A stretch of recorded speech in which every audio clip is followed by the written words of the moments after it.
Hey friends, today we're going to look at 10 techniques as to how we can get your bass sounding better in the mix. That's both in its character and its perceived loudness in your music. At the end of this video, you'll have no excuse as to why you don't have a rich, loud sounding bass line.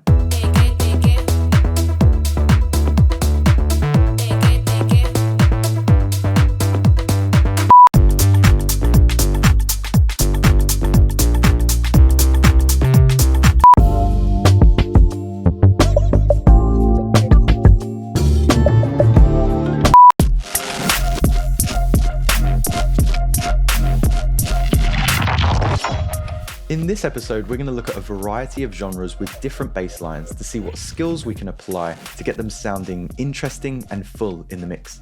Let's dive into our first strategy. Okay, so we're starting off with a sine wave. By the way, there are timestamps at the bottom of the video, just in case you want to skip ahead, but I would suggest not, just in case you don't want to miss anything.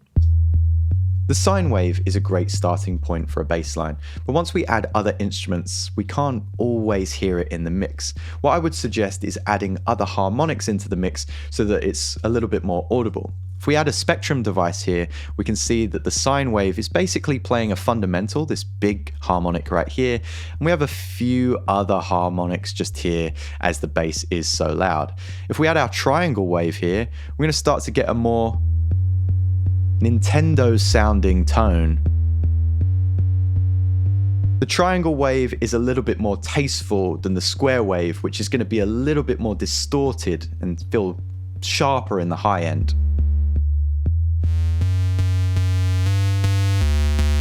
This bright aggression isn't necessarily a bad thing, as it can be really helpful as we start to filter this bass and carve a particular sound.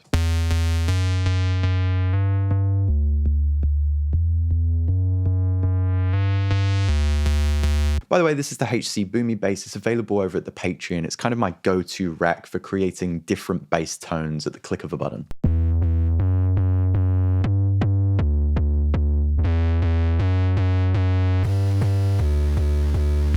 I'm going to shave off some of the aggressive highs of this mix.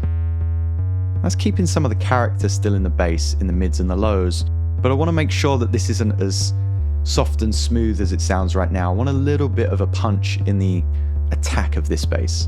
So I'm going to bring up this punch macro, which is assigned to the peak of envelope 3. And you can see here that with the filter, anytime the MIDI note is heard, it's quickly adjusting the EQ to open it and quickly close it to give it that quick kick drum-like sound.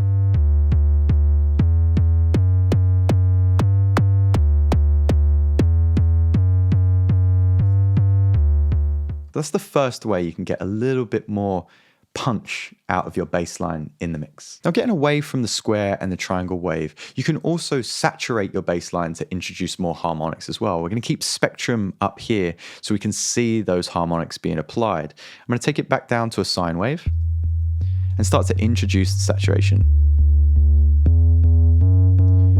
You can see that we're feeding in more and more harmonic lines. And we can do the same with drive or distortion. And combining these will give different tonal qualities to the bass.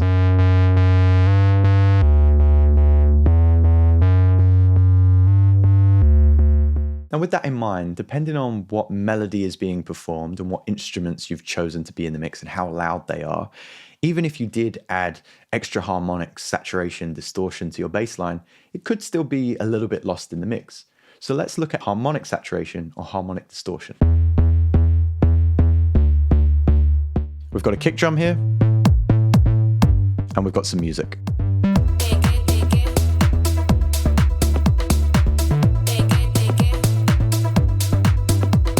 I want that to stand out in the mix a little bit more. So what I'm going to do is duplicate this bass line. And essentially what we can do is add Ableton's saturator. Throwing the saturator at the end of this bass line means that we can really turn up that saturation. And don't forget that in the saturator, we can add our own wave shapers. We're going to open up this little expanded view here. And from here, we can draw our own curves for the saturation device, giving it a really wonky, distorted sound. Now, if you turn up your amount low into the positive values, we'll also create more harmonics in our saturation.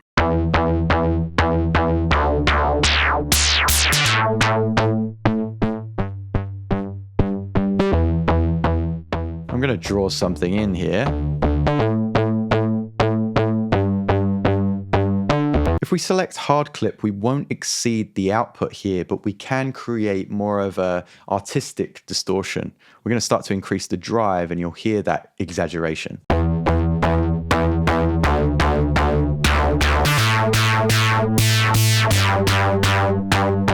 Now this is something that you can tastefully automate up and down, which we'll see later in the tutorial, but I want to set this right now to a constant level of maybe like 5 to 7 dB. Now what we can do from here is add an EQ8 and roll off all of the lows.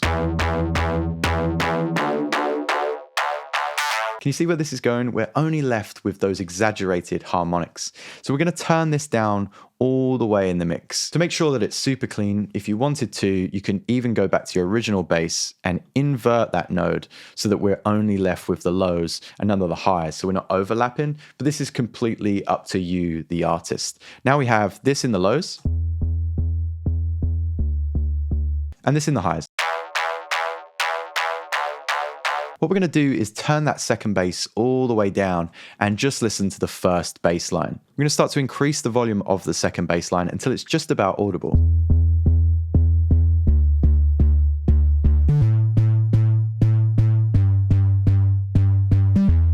Now on my headphones, that's just about audible, but in a laptop or a phone, we might need to boost the signal a little bit more. Now what this should do is create an audio illusion for the listener that your bass is distorting, when really the lows are completely safe and kind of subsiny, where the highs are really exaggerated and they're low in the mix, but they're hearing the distortion and then i.e. thinking it's a louder bass line. Let's add our other instruments and see if we need to increase this distorted bass here.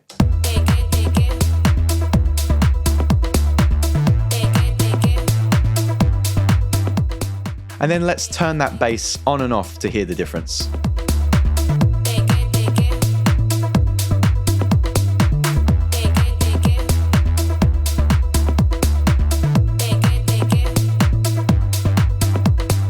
It's a super subtle technique, but turning your distorted bass on and off is like night and day and should help you pull your bass further out the mix. If not, let's look at another technique. Sometimes your bass is really fighting for space with the kick drum here. And you can see on the kick channel, I have an envelope follower. A lot of you are probably familiar with the sidechain compression technique. And I have a few videos on sidechain compression if you want to look after this video. But what I want to show you today is the envelope follower trick and how you can create a more dynamic EQ similar to that of Q3 by FabFilter. So we assign an envelope follower to our sending instrument. In this example, it's the kick drum. We want to have the first value at 50% and the second value at 0%. Essentially, 50% is reading the 0 line of the EQ8 here, and 100% is the value that it's going to. So if it was at 100, our cue point would be going up. If it was at 0, our cue point would be going down. And that's what we want in this example. I look at the frequency of my kick drum, and that kind of fundamental frequency starts around 40 Hertz, 41, and stretches right up to about 190. So that means that our middle space is around sort of 77, 80. Remember that the values of our EQ8 changes. We've got far more space here for the first 100 Hertz than we do in the next 900 Hertz between 100 and 1K, and even less space between 1K and 10K here. So we're looking at about 79, and that's the value we're going to remember. I'm going to turn off the nodes before and after that, so we're just left with that middle node, node 3. And we can map this to the gain. This now means that anytime the kick drum audio is heard, it's going to pull the gain down to that 0% value. This isn't very helpful right now, but it can help us just dial in the cue point. We can have something that's less aggressive and more acute, or something that's a little bit wider. I'm going to go for about this. If we want to adjust our gain, we can. We can have something that's less aggressive as we pull it down, more aggressive as we boost that gain. I'm going to go for something in between, and I'm going to drag that EQ8 up to my baseline. Dragging this EQ up to my baseline means that we're only going to replace the frequency where the kick drum fundamental is heard. And unlike a sidechain, we're not going to completely duck the volume altogether. This is great because it means no matter when the kick drum plays, if the bass is playing there, we're just replacing that frequency. So it sounds like they're playing together rather than a kind of housey sidechain ducking effect.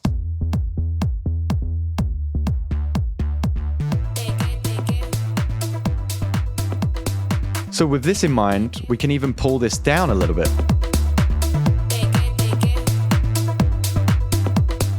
I use this like super surgical technique all the time, especially when I'm mixing clients' work. But if this isn't what you need, let's go on to our next technique. Let's start to stack some of these skills that we're learning. This is my new bass line.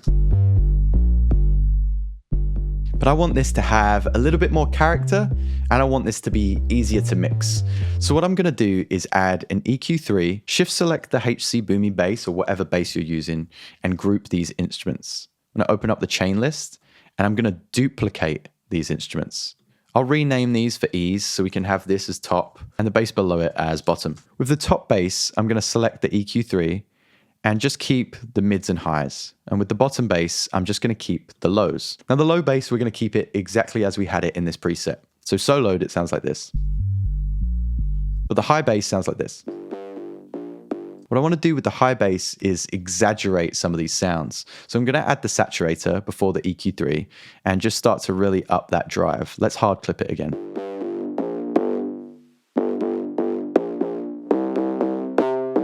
And also what I can do is add a little bit of reverb, and that will go after the saturator. Remember, we're only adding reverb to the top distorted part of the bass. The lows are kept exactly as they are. With my reverb of choice, I've got a really short decay here, just under a second. I'm going to increase that mix.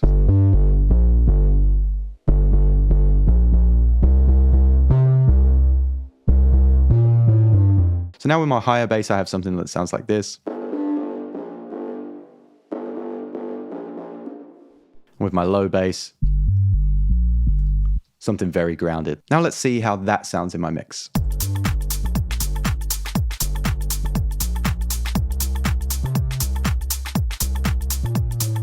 Now from that, how can we make this feel more full of character? Well, in Ableton's update, we actually have new options for the auto filter. Now with the auto filter, you can come to this filter type drop-down box, and we have a bunch of different filter types. Now some of them are really helpful for performance. You can assign this control, which is a low pass and high pass filter, to a macro. So if you were DJing, you'd have this wonderful low pass and high pass with maybe some distortion here as well. So we could up that res.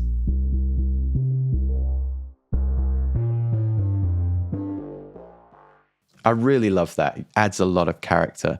But underneath that, we have some different comb filtering options.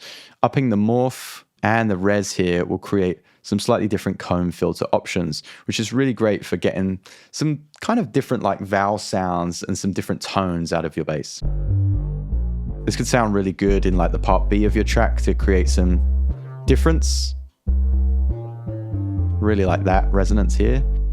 We also have some resampling options, which gives it more of like a redux downsampled feel.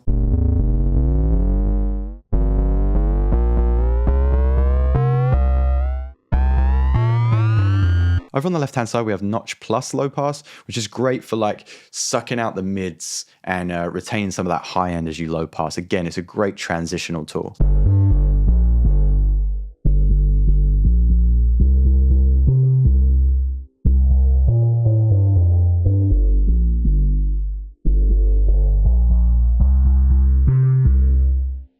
Gives a really hollow sound.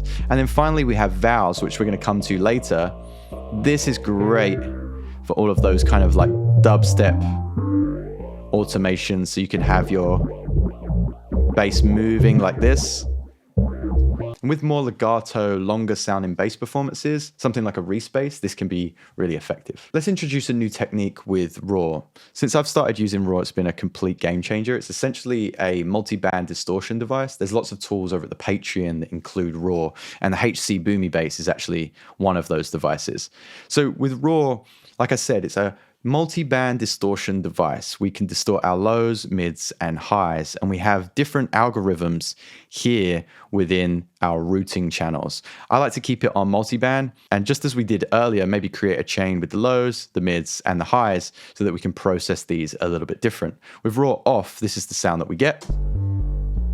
And maybe at this stage, we'll just turn the reverb off as well.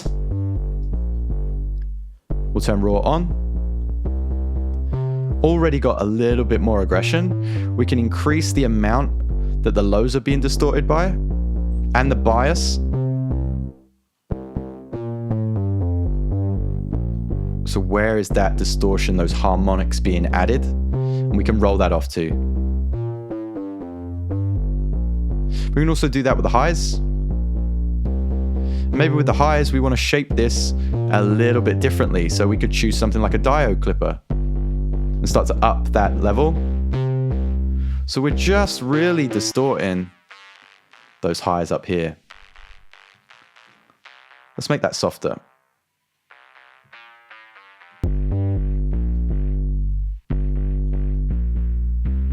And then our mids, maybe we want to shape this differently as well. Some noise injection. Wouldn't normally do this in the mids, I'd do this in the highs.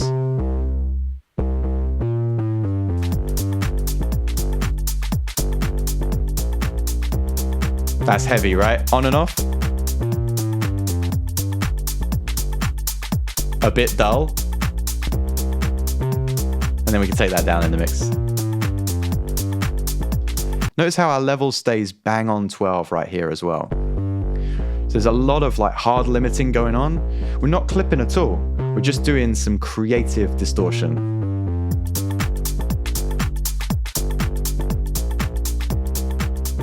In this example, I have a Future Garage style track, and this is going to feature in next week's video as well. So make sure you hit that subscribe button so you don't miss out. Our bass line is in yellow.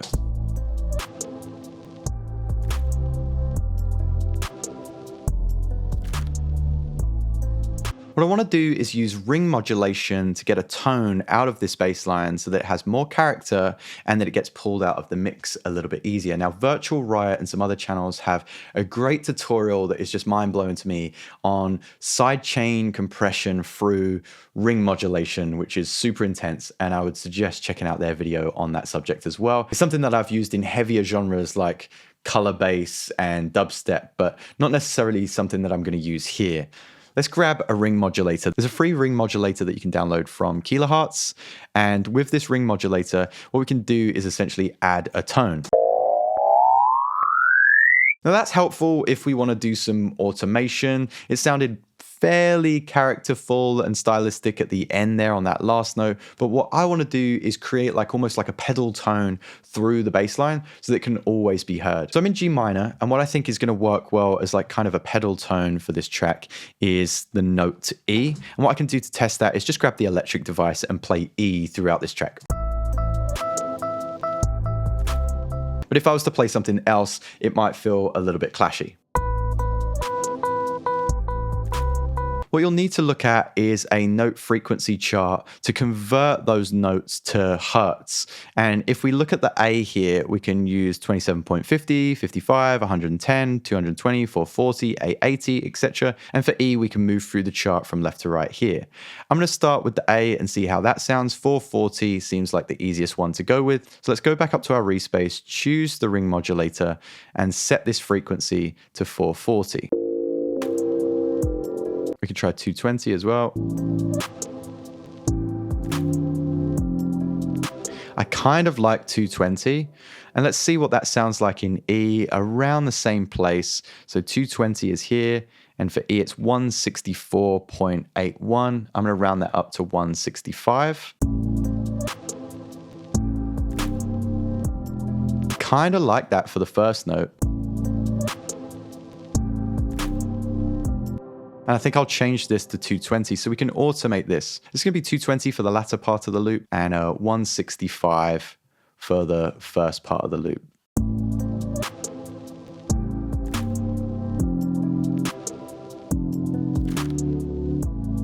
It's quite intense right now, so what we can do is take that mix down until we find a sweet spot.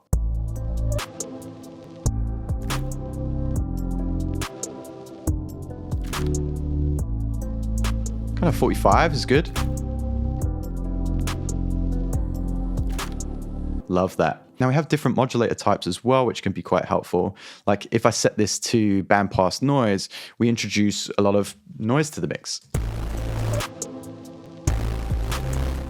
That's quite intense, but if we up the mix on certain notes, you can add some color to the mix. And maybe we do that on the first beat of the first 3 bars. My next technique is laughably simple, but I've saved it till the end because it kind of ties into my final technique. And this is just the cut and chop method. If you like using audio samples, you can cut and chop different bass lines from different sample packs that are in the same key, or if you repitch them a different key, to make sure that you have a really interesting bass line and something that stands out the mix because it's from a nice, loud, mixed and mastered sample pack. So in this track, which is one that I've played on the channel before, we've got this bass line here, which is in D minor. But right here, I want to take a pause and I want to introduce a new bass line. So originally I had something like this, which sounded fine.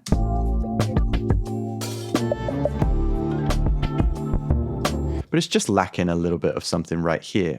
So what I'm going to do is introduce a new bass line, which is also in the key of D minor, and it sounds like this.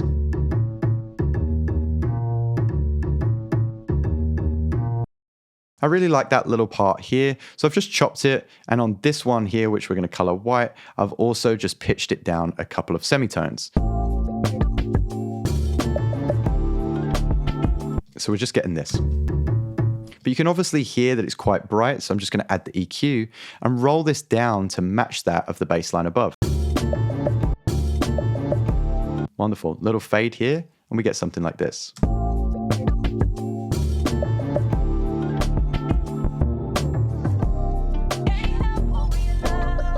All right, are you ready for the last technique? Let's dive into it. Oh, before we get to that, I just want to tell you about today's sponsor, which is DistroKid. I use DistroKid for all of my releases, and I have new music coming out really soon. I like to use their playlister function to make sure that I get on the hottest playlists, but I avoid those pesky bots. All you have to do is search your genre of choice. Here's our Lo-Fi Focus playlist, which has got thousands of followers and has gifted a lot of the community tens of thousands of monthly listeners. And once doing this, you'll have the preferred contact details of the person who curates this playlist. There's lots of discounts in the description. Let's get back to our techniques. Okay, so in this final example, we've got kind of a future garage or even dubstep kind of vibe. And if you want to hear more genres like this, let me know in the comments below.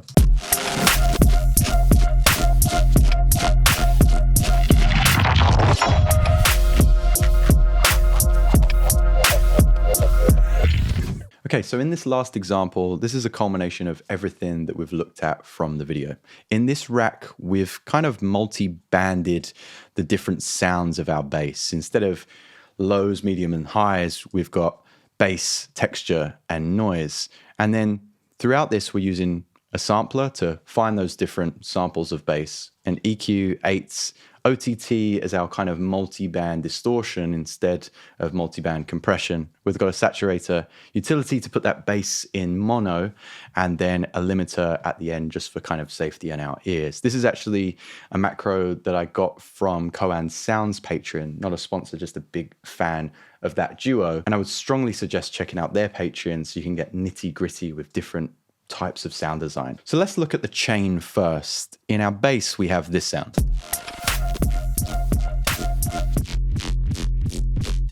In our middle chain, we have this.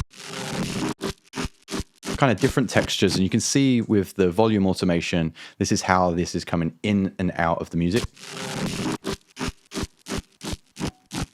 And we have the same going on with the noise here.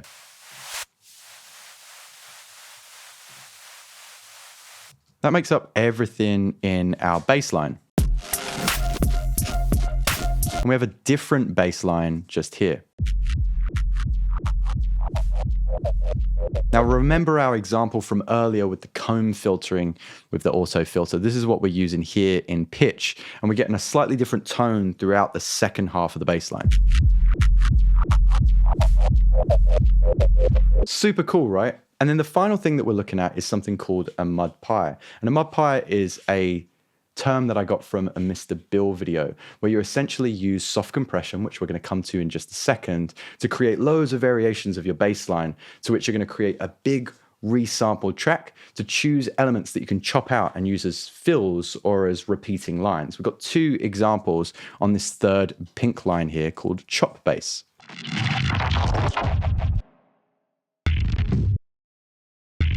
So how do we go about creating this sound? Well, if you want to go into more detail, I've got an entire video that breaks down all of the intricate little details. But in short, get a new MIDI line and we're going to choose that HC boomy bass once again in the key of F. So we're going to legato that out all the way so we get one tone. And all we're going to do is apply a glue compressor. I'm going to take that threshold pretty much all the way down, maybe up our makeup, and turn on the soft clip. So we don't get a lot of volume here. What I would suggest is adding a limiter at the end, just in case. What we can do before that limiter is add the saturator and start to up that saturation. So on a new audio track, we're going to resample a bunch of different parameter variations so that you have new little sections that you can inject into your music. So we go Command T, turn resample on, make sure that that's record enabled. And then with our automation turned on, we're going to select the drive and we're just going to create lots of wiggles throughout. And we're going to adjust our threshold as well. Now, in short, this is our sine compression technique. And we can link glue compressors on glue compressors, saturators, and we can add OTTs as well.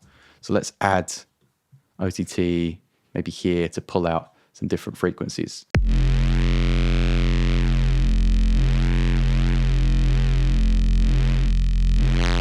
So I kind of like this guy here. It's kind of a little wub vowel sound. And if we wanted to, we can inject that into our track at a point that makes most sense. I'm going to take this section here, mute this section here, and use the EQ8 to create a low pass kind of wub effect. Maybe I'll copy this up a couple of times so that you can enjoy it in different sections more than once.